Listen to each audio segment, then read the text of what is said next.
Thank you.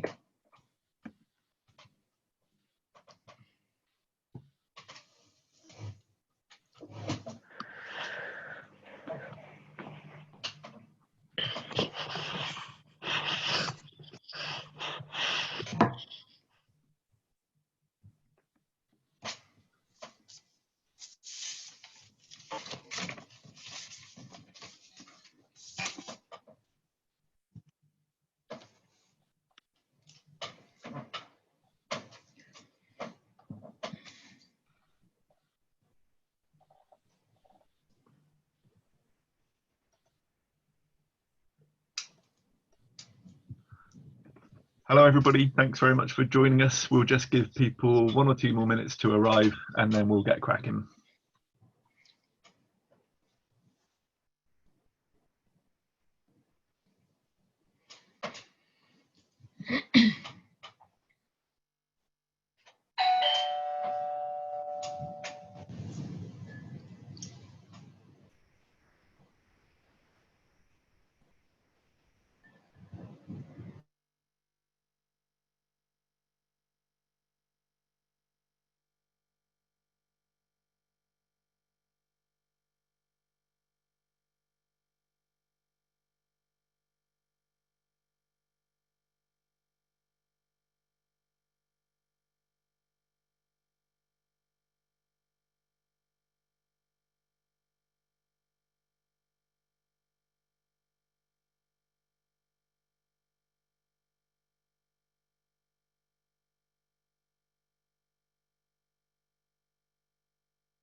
Hi there everybody, this is Ben Wheeler from the University of Exeter. Welcome to you all, thanks for joining us for the next in our series of webinars associated with our project Investing in Nature for Health.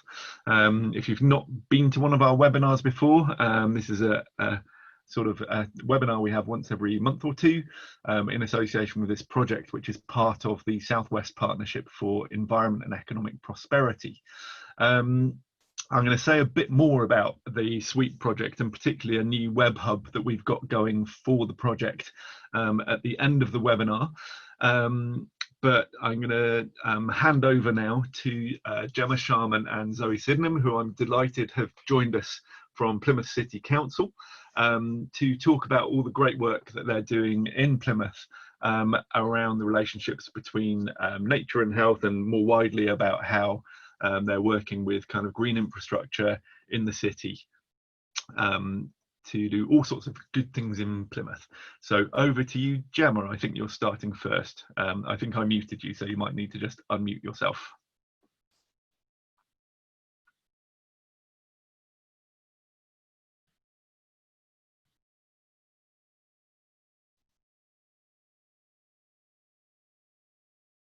Hello, Jemma. Oh, apologies, technical hitch. Jemma, can you hear me? There we go. Unmute myself. Sorry, I had to stop sharing the screen, and then I've got to do that again. Hang on. Sorry about that. Sorry. No worries. It won't let me.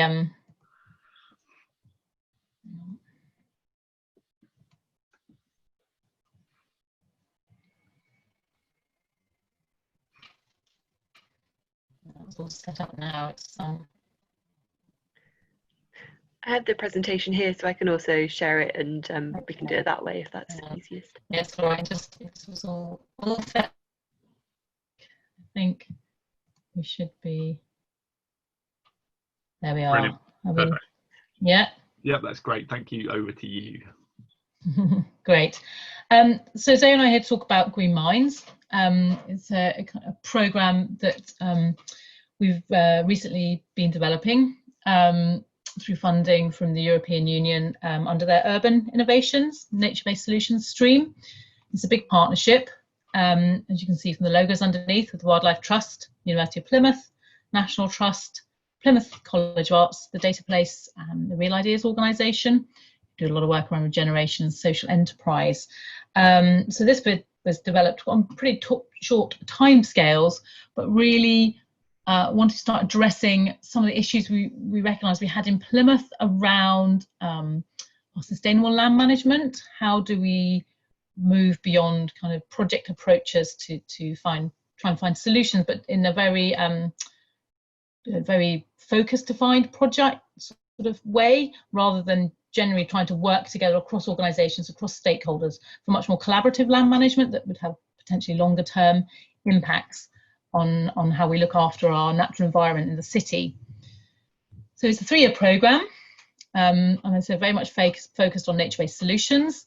Obviously, it's been a strange year. Technically, we're just coming up to our first year, which feels a bit odd because between Brexit and COVID, it's been really hard to kind of kickstart a lot of stuff on the ground. But we are moving forward, and we're gaining momentum now, and we're about to come into our kind of main launch really in October.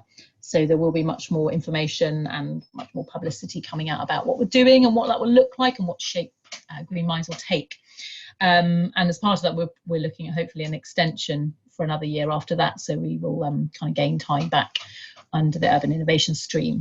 So Urban Innovations, it's really their approach with this European stream is really about taking risks and coming up with new ideas, trying experiments.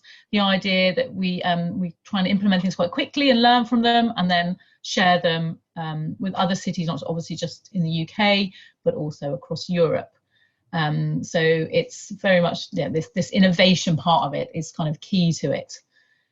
So in Plymouth, our approach was to, again, try and get away from just looking at this as a kind of siloed project, to look at land management, to look at nature-based solutions in the city through a systems lens. So trying to look at it as a whole, and then look at how we can develop the process by which we deliver this programme works under Green Minds, how we can develop a toolkit for that. And by toolkit, we really mean the process and some of the tools and techniques within that process, rather than necessarily kind of a hard, fast way of managing your green, blue spaces better.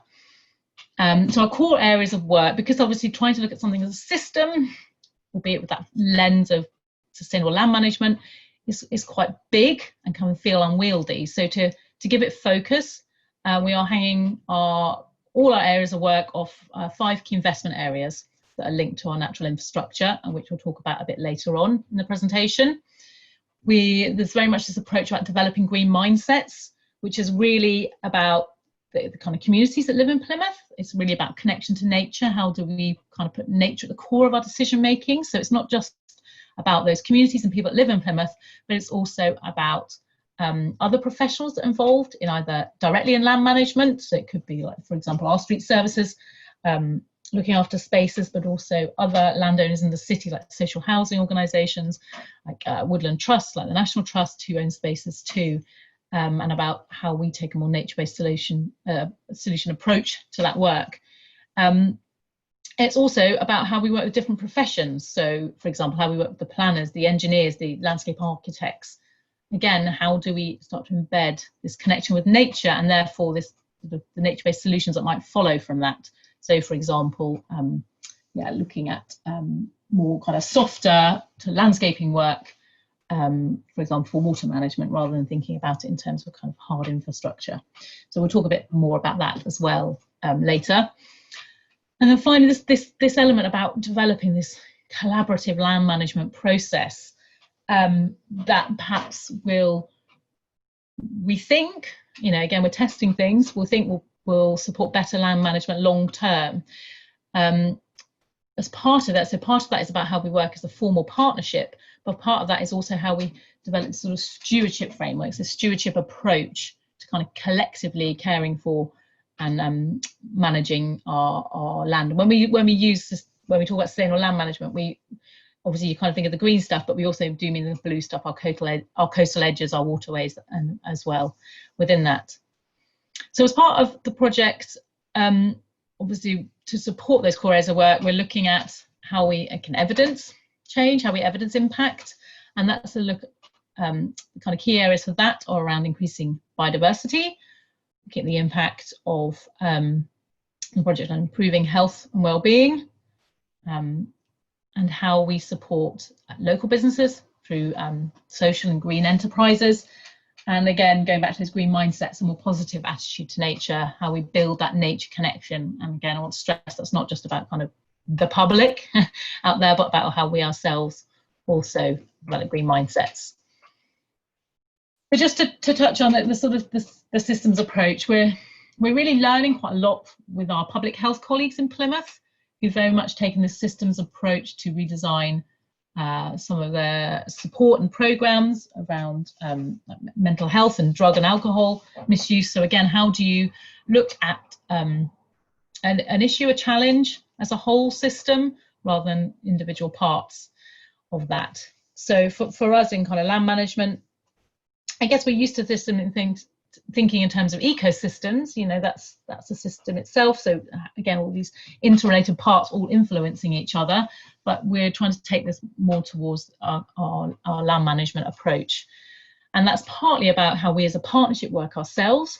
How do we work as a system within and for Plymouth? And that's also about how we reach out to those other parts of the system, how we start to collect different stories, different evidence from people involved in land management in Plymouth. And that could be people using the spaces, that could be people managing the spaces, that could be people wanting to run businesses in them, all kinds of different stakeholders that will form part of that system. And again, we'll talk a little bit about how we're starting to reach out to those later in this presentation. But just put this slide in there, but partly there's a link to a bit more information because it's a huge topic in itself. But just to really, so that this sort of systems approach is really much more how is a different way of viewing your kind of program of works, if you like, seeing everything as interrelated, as collaborative, how you build relationships and systems, how you start to understand what's happening, what's working well, how we can build on that, and again, how we start to develop a kind of suite of tools and techniques that will help us then start to influence that system. But I will say it is a challenging one because we want to go back to delivering our focus projects. What's our bit of the work package we need to deliver? We'll get on and do that, rather than again how we embed our shared expertise across the projects and how we kind of build those links in as well. So there's a certain amount of being comfortable with chaos that comes with part of that, because the part of taking systems approaches, you don't know quite what's going to emerge at the end of it. So it can be challenging to manage in terms of it's not a linear process, and it's not easy to measure the kind of get too caught up in measuring some of the metrics behind that.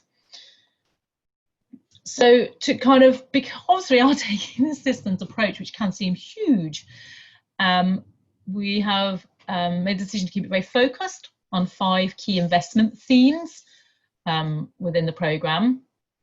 And I think that really helps bring it to life, so it feels a bit less intangible. So I'm just going to talk a little bit about those key themes. So one of the sites is around Derriford Community Park, a new space in Plymouth that we are starting to take a much more rewilding approach to its management. So everything in terms of the habitat restoration, looking at kind of traditional grazing patterns, more wildflower habitats, etc., etc. So kind of giving nature space to allow it to do what it needs to do. But one of the flagship elements of that is the beaver reintroduction that's due this year, and that's going to be the first urban beaver reintroduction in the UK. So it's really exciting. It's a really exciting project because it's a lot of work going into that, but the statement I think about reintroducing a mammal that was previously extinct, I think is again, it's quite a flagship part of the project in terms of our rewilding approach, and also then a really practical part of how we're looking to manage our water in Plymouth. So it's It's on a small watercourse in the Forder Valley, and we've also got a neighbouring watercourse that's got much more of a hard management approach to it. So there's an awful lot of monitoring around that project to look at the impact on things like hydrology and flooding, water quality, pollution, that kind of thing. So yes, it's a really exciting, engaging project for people to get involved in, but it's also got some really good tangible potential outputs in terms of then how we engage with our engineers and our planners to be more prepared to take different approaches, more nature-based solution approaches to some of our big environmental challenges in Plymouth.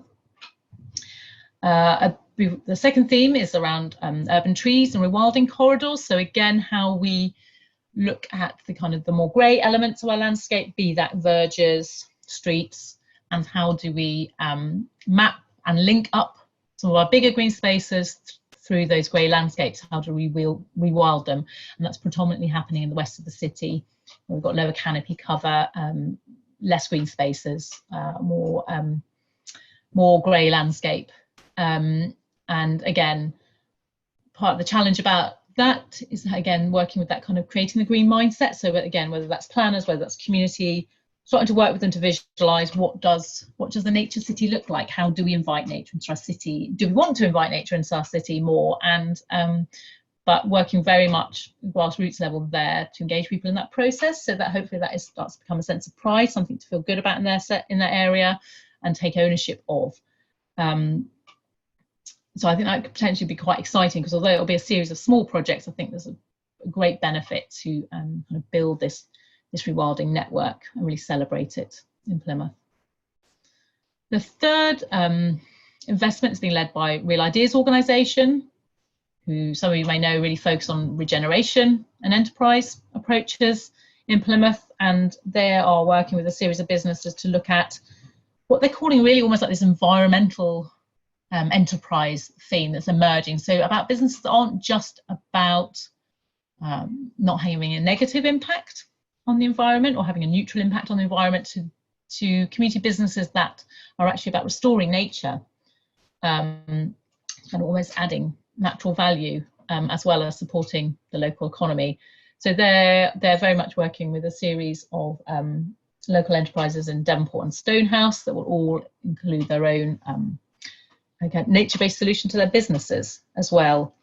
The fourth investment is the Sustainable Urban Drainage Project at Central Park. There are also an Arboretum for the Future project involved at Central Park as well. So again, this is similar to the Beaver, really looking at issues to do with flooding and water management in Central Park. You know, do we build bigger drains, more concrete pipes, or can we look at a range of pond and wetland planting that adds then amenity, visual impact and for enjoyment, but also has that benefit of increasing biodiversity and wetland plants, insects, etc.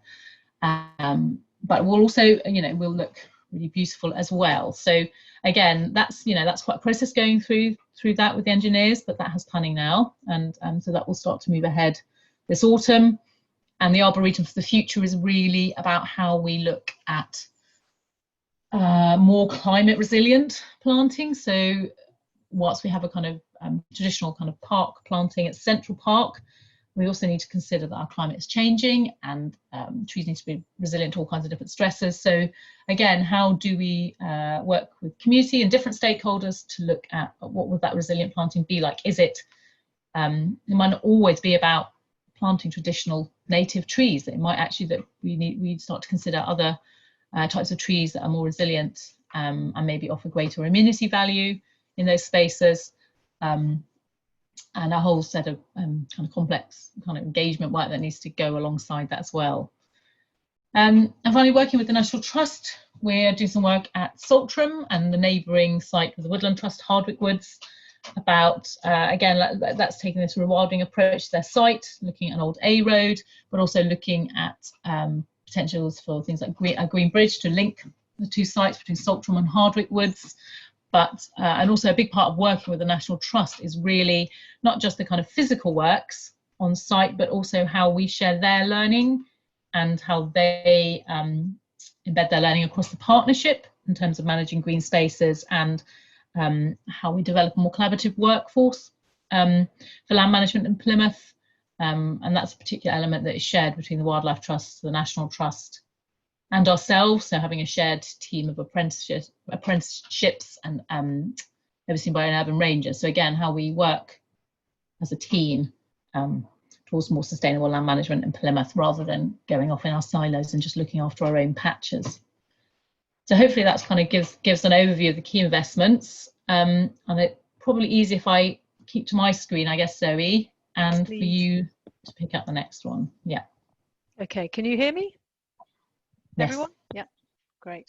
So another element of the project is looking at what we're calling living laboratories, and that's really about using technology to bring nature to life. A lot of nature is hidden. You know, you might walk through the park, but actually you're not aware of how many bird boxes and bat boxes are up there above your head. So what we want to do is invest in a range of park sensors, which will collect some real-time data. And that really enables us to bring nature into people's homes, as well as bring it alive in the park. So for example, in Central Park, we're looking to set up a LoRaWAN network in the park, which enables these devices, these sensors in the park to connect to the internet. And looking at how we can have a live digital notice board up in the cafe in the park, which is where we know a lot of people go to that area of the park anyway. So it actually helps, again, bring alive parts of the other parts of the park they may not necessarily visit, or parts of the park they might not see as much, but it starts to kind of give nature a voice and make it a bit more exciting, I guess, for people who may just normally just go to the play area, for example. So another example is one of the organisations that Real Ideas are working with is called Pollinize. And they're looking at installing sensors on a network of beehives across the city. And again, that helps us monitor the bee activities, but it also brings that alive for people and helps them get involved. And again, if we know, we can use that information to find out where the pollen's coming from, and that will help influence different types of planting for land managers across the city. And I think on another side, we're obviously proposing these investments across the city, these nature-based solutions. Well, how do we bring that alive for people? Not a lot of people can read plans. You know, you look at a master plan, it might not be very meaningful, but we're looking at augmented reality as a tool which can bring these master plans, you know, to life. You know, what will it look like? What will it feel like? What will it sound like when those wetlands are in place in Central Park, for example? And finally, we're going to be curating that data into formats that can be put onto an open data platform. So that's where, you know, we're ensuring that information will be available to a wider audience and can be used in different creative ways to create some visuals or to build on for new projects. Want to go on to the next slide, please? And then Jemma also talked about developing green mindsets. Well, I think that that's really about evidencing a change of attitudes, like Jemma said, where nature is considered in all our daily decision making, both, you know, at home and at work, by professionals and by people. And I think, you know, core to this is creating this shared vision of Plymouth as a nature city. You know, what does that look like? What does that mean? It may mean different things to different people. So, you know, part of the project is about developing that vision together, and it might be multiple kind of meanings for different people. So if you look at that, you know, what are the things that we're going to do actually to help us create those green mindsets? Well, I think, you know, if we're talking about particularly, well, not just professionals, but engaging a professional audience, it's got to be based on evidence and data driven. So we can start to, you know, collect that data about what's working, what nature-based solutions work and why, to be able to actually engage professional audience. We're also about developing communities of practice. So that's about bringing, you know, working across boundaries, bringing different people together on particular themes that they might be interested in, building those networks to share best practice and learn from one another. And that leads into, again, that idea of collaborative stewardship, which we'll talk about in the next slide. And I think, a really important part of that is, underpinning this work is the idea that, if we are more connected to nature, then we are more likely to involve nature in our decision making. So we will have a whole range of engagement, volunteering opportunities for people, but then we also want to understand why people do and don't connect with nature, and to actually share some of those stories. And again, taking the public health approach around appreciative inquiry, we'll be gathering those stories, both from residents, park users, non-users, professionals involved in land management or design, and actually pulling together those stories to actually understand and unpick the system. See where the key issues are, and see where there may be kind of pinch points that we might be able to adapt to help our objectives.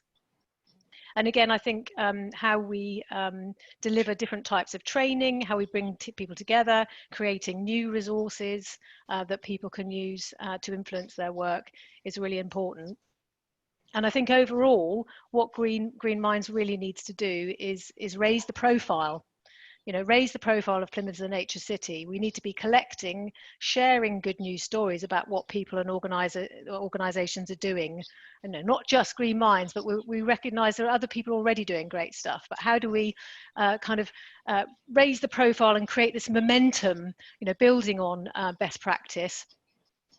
Increasing those networks and shouting about it locally and nationally, well, and internationally. And one of the key elements of the project is this immersive nature film, which will capture some of the work that we're doing in Green Minds, but also raise the profile of Plymouth as a nature city, and be a kind of augmented reality film that we can share both locally and beyond. We'll go on to the next slide. Thank you. So, so we touched on this idea around collaborative stewardship, and I think really, again, this is linked very much to the taking a systems approach. It's how do we take a systems approach to managing land.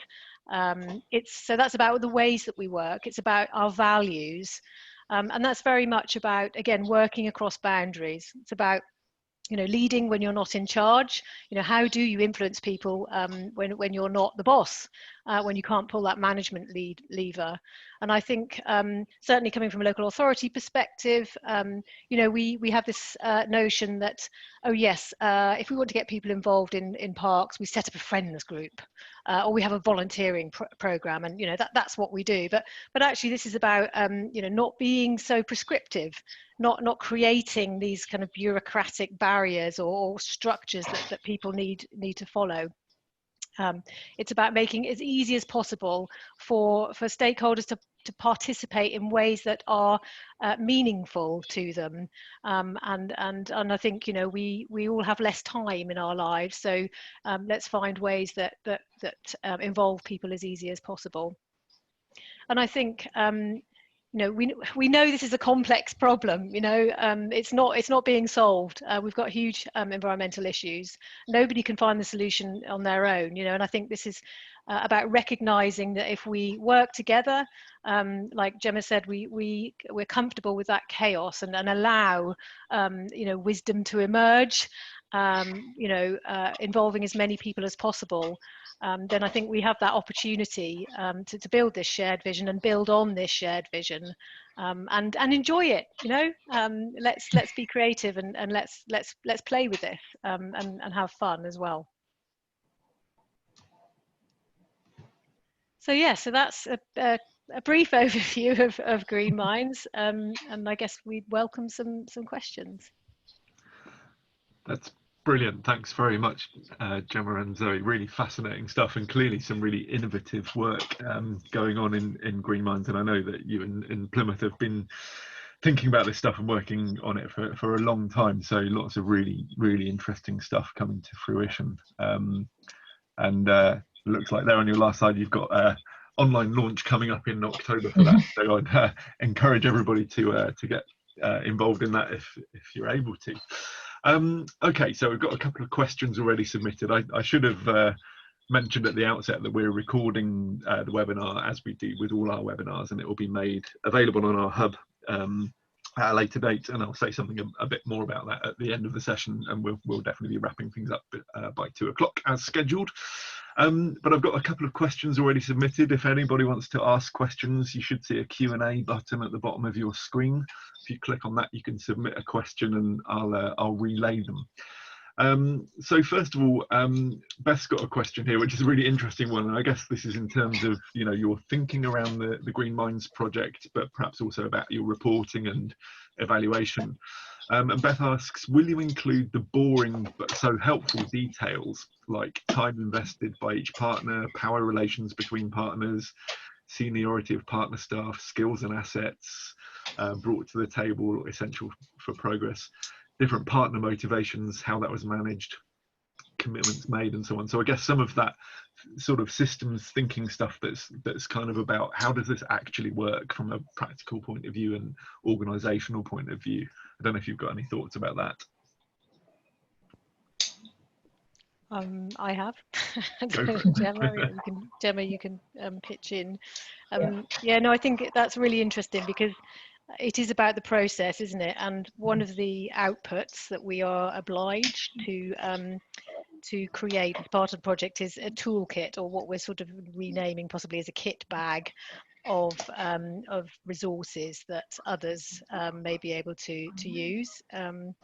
So yes, there's a number of things that we have started doing around how do we evidence systems change, and one of those is with our partnership group. So we have obviously a range of partners around the table, and we've initially set up what we're calling a buddying system, which is around it's kind of taking an action research approach with a buddy in the partnership group that perhaps you wouldn't have known before the project and you haven't worked with before.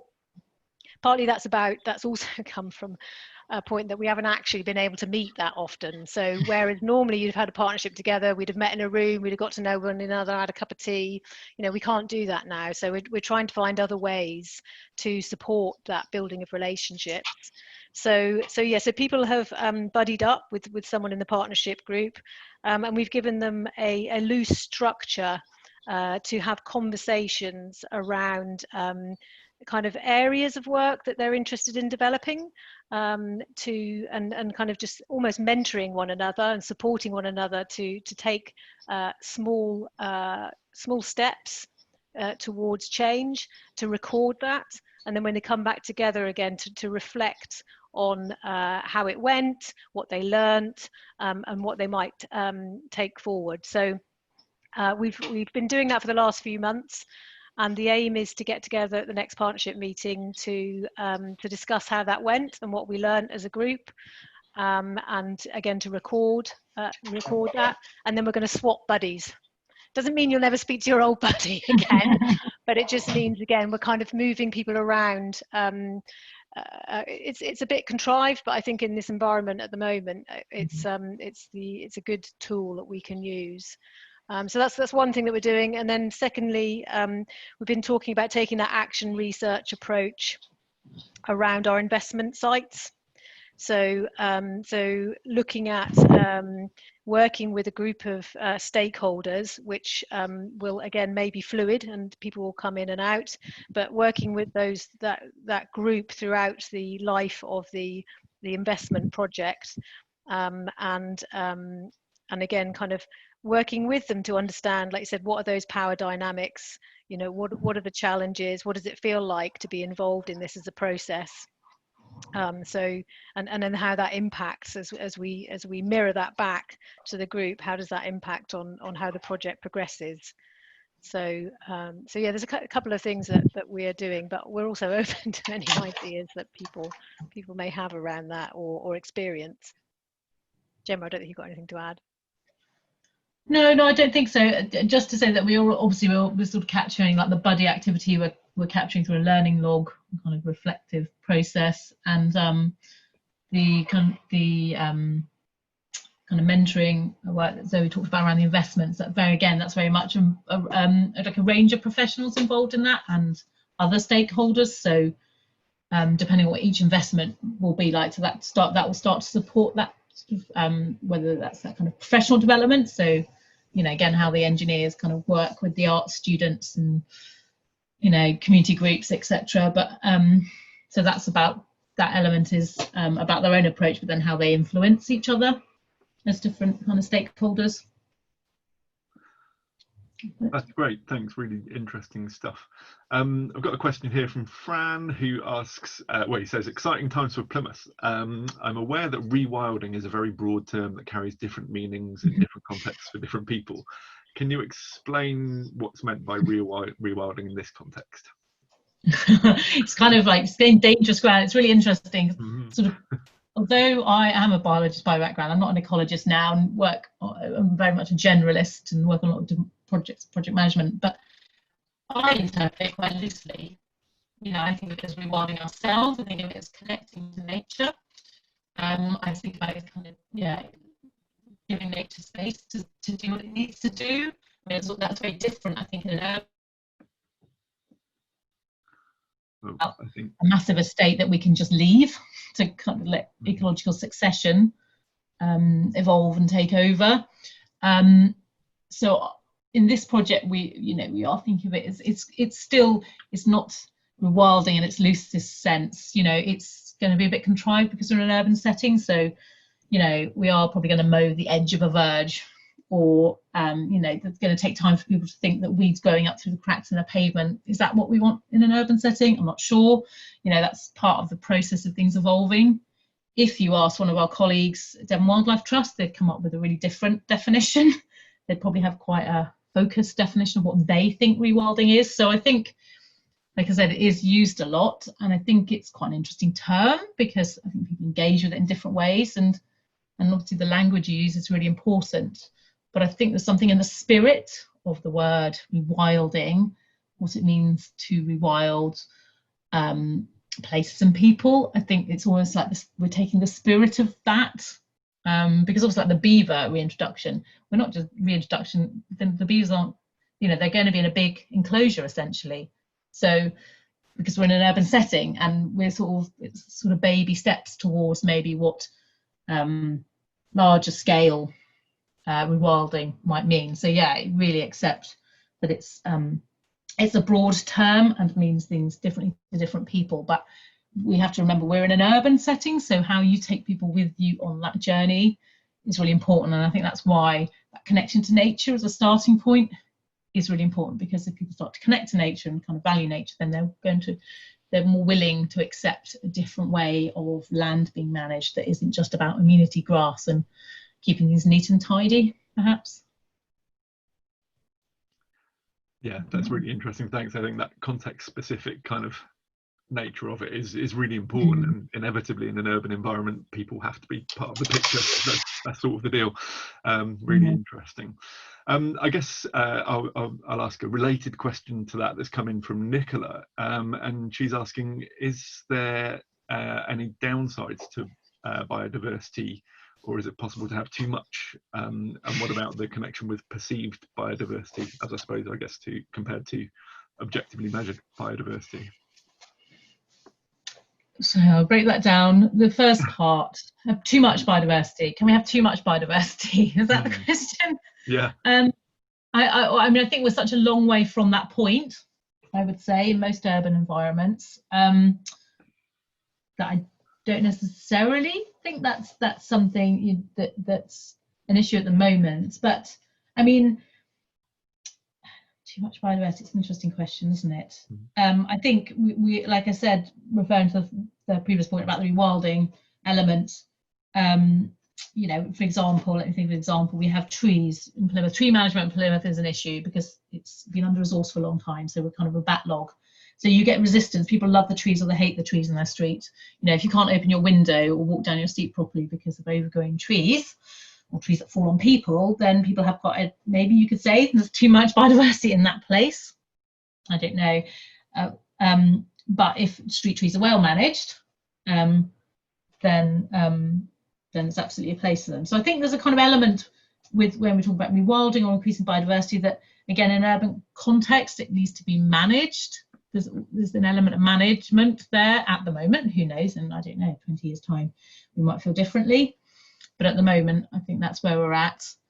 I can't imagine there's so much, particularly like amenity grassland or grey verges, that I can't see the issue of having too much biodiversity for a long time. I'm not quite sure what that would look like. And certainly in our coastal environments, as you know, there's plenty of opportunity as well for increasing that biodiversity as well.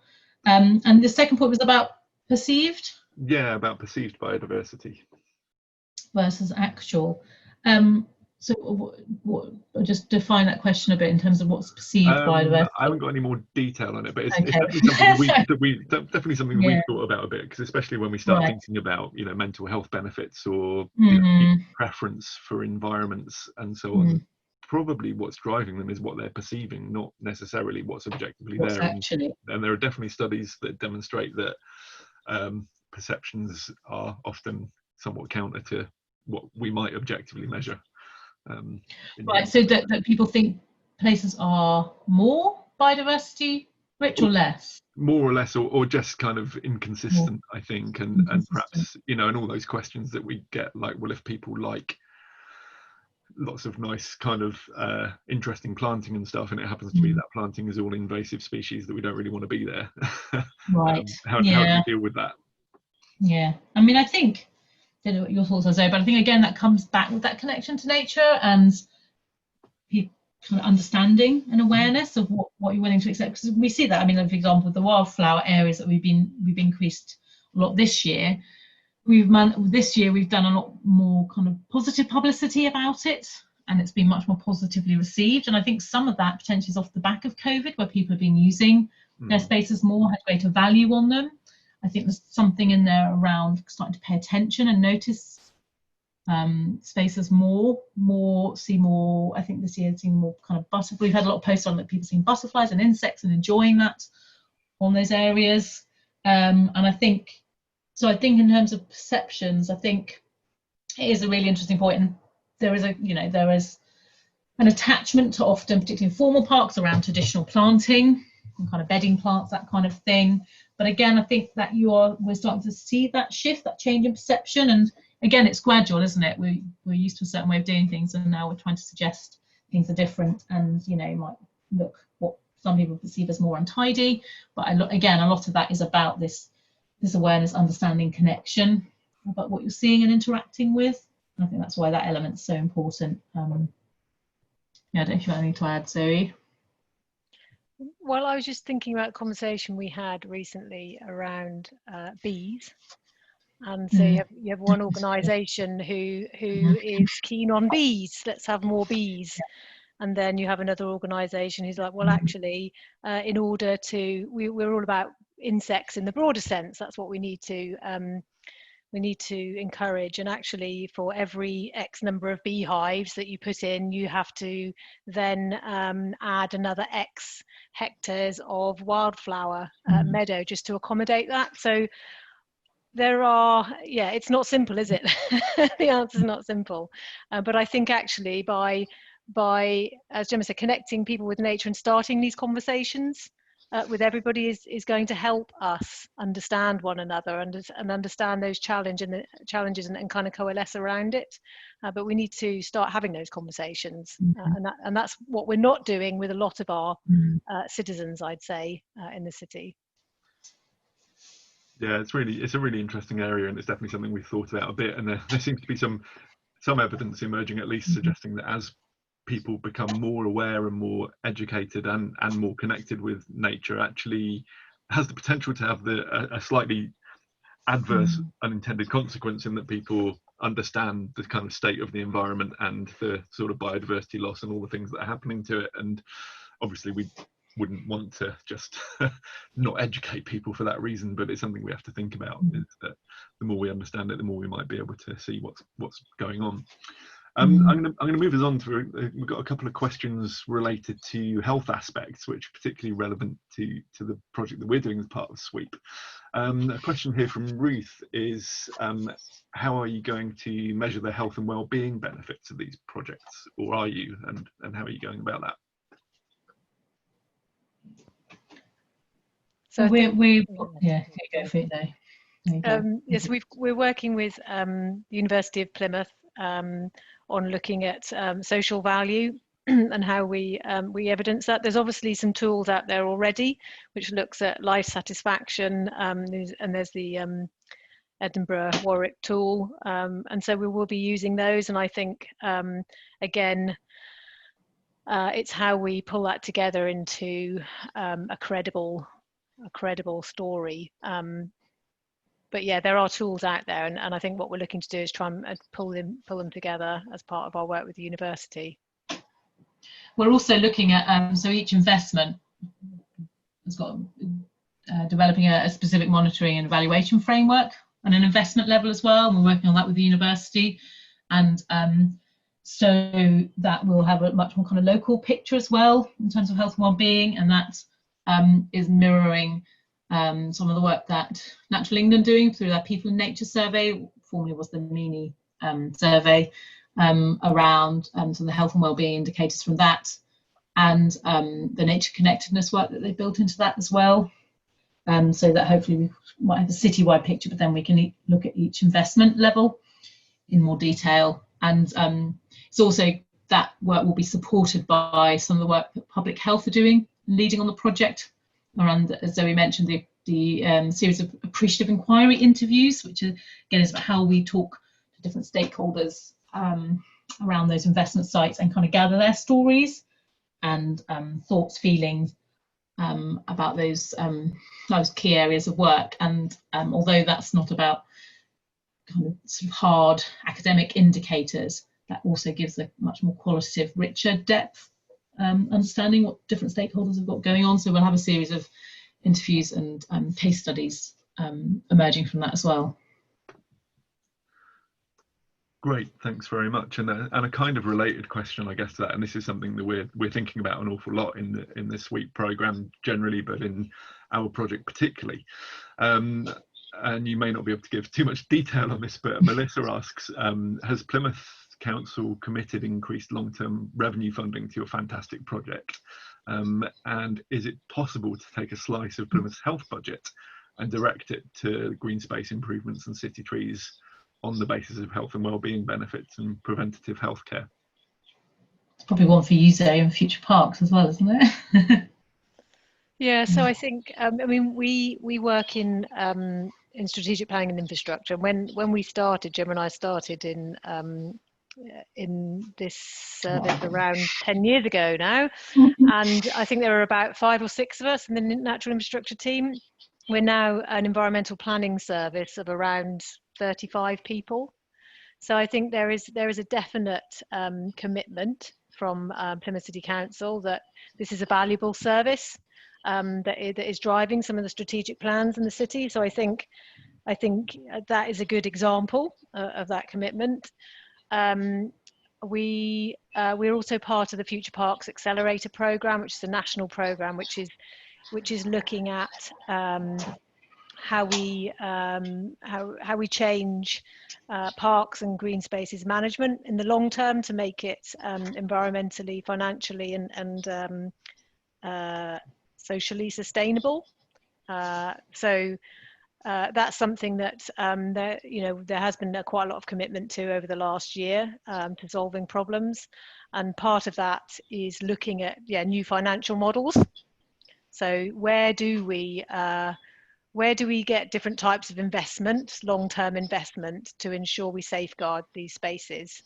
And there are different types of investment models out there. So we're working with an organisation called Environmental Finance, and they've been working with the combined Greater Manchester local authorities, who've now set up an environment fund to attract different types of investment, such as social investment, environmental investment, but also match that. So it's sort of a mixed model approach with Section 106, biodiversity net gain, and bonds, to actually have a fund for the environment that's governed separately, but they will go to support the environmental outcomes of Greater Manchester. So we're also exploring those types of things in Plymouth.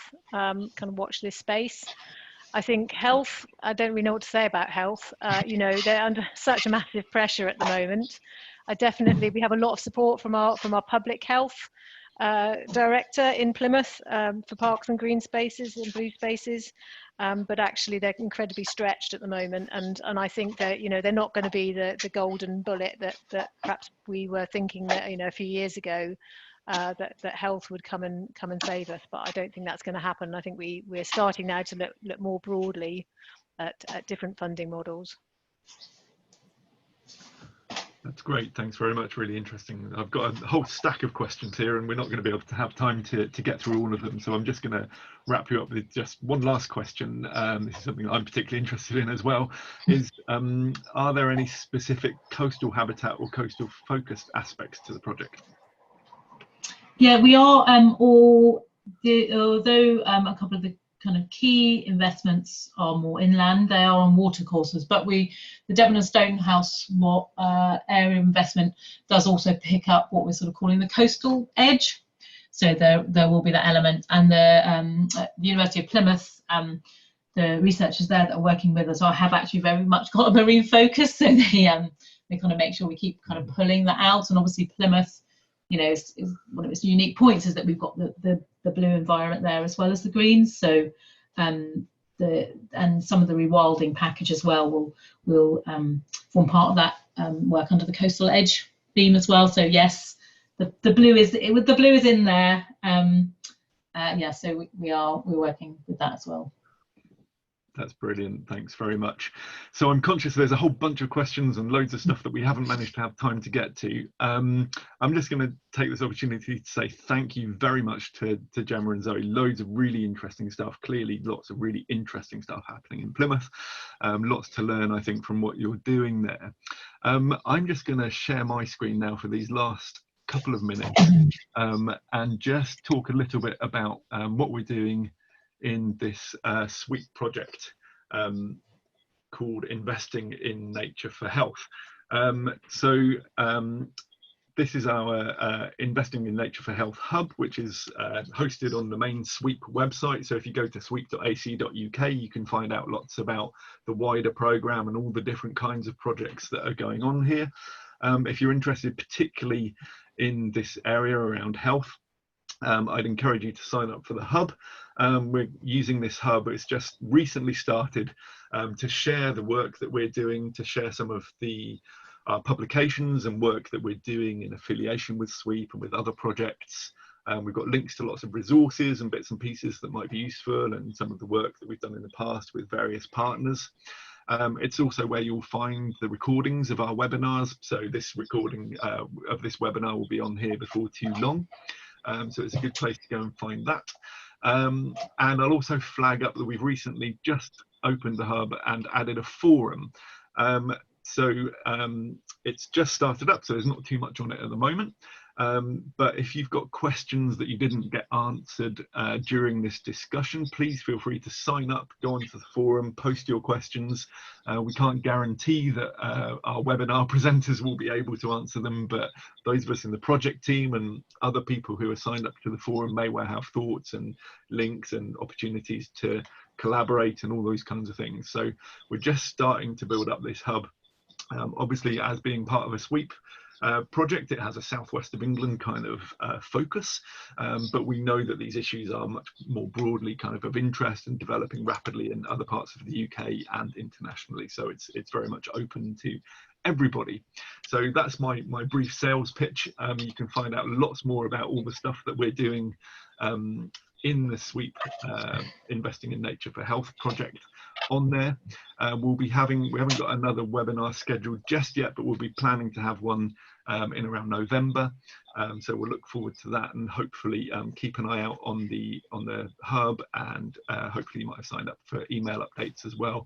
We'll keep you in the loop in terms of things that are coming up and what's going on. So I'll wind things up there.